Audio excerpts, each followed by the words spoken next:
Hi കൂട്ടുകാരെ, നാളെ വിഷു അല്ലേ. നമുക്കിന്ന് വിളക്ക് ഉരുളിയൊക്കെ ഒന്ന് തേച്ച് വെക്കാം.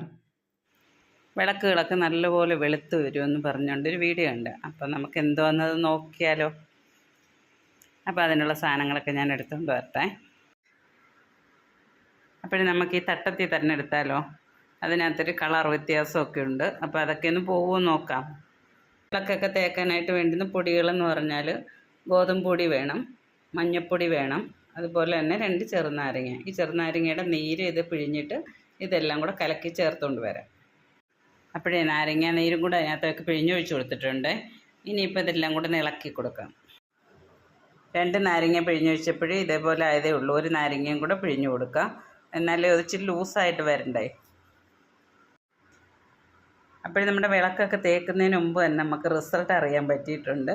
നമ്മൾ എടുത്തേക്കുന്ന പാത്രം ഇതല്ലേ, അതിനകത്ത് നോക്കിക്കേ, നല്ല കളറായിട്ടുണ്ട്. ഇപ്പോൾ നാരങ്ങ നീരിൻ്റെ ആയിരിക്കാം ഈ റിസൾട്ട് കാണുന്നത്.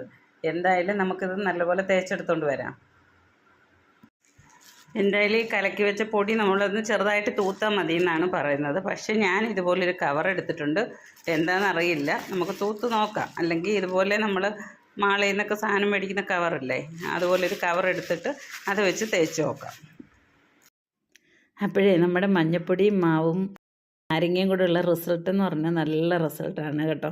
അതുകൊണ്ട് വിളക്കൊക്കെ നന്നായിട്ട് വെളുത്തിട്ടുണ്ട്. ഞാൻ ഉദ്ദേശിച്ചതിൽ നല്ലപോലെ വെളുത്തിട്ടുണ്ട്. അപ്പോഴും നമ്മുടെ വിഷുവിന് നല്ല അടിപൊളിയായിട്ട് വിളക്കൊക്കെ തേച്ചെടുത്താലോ.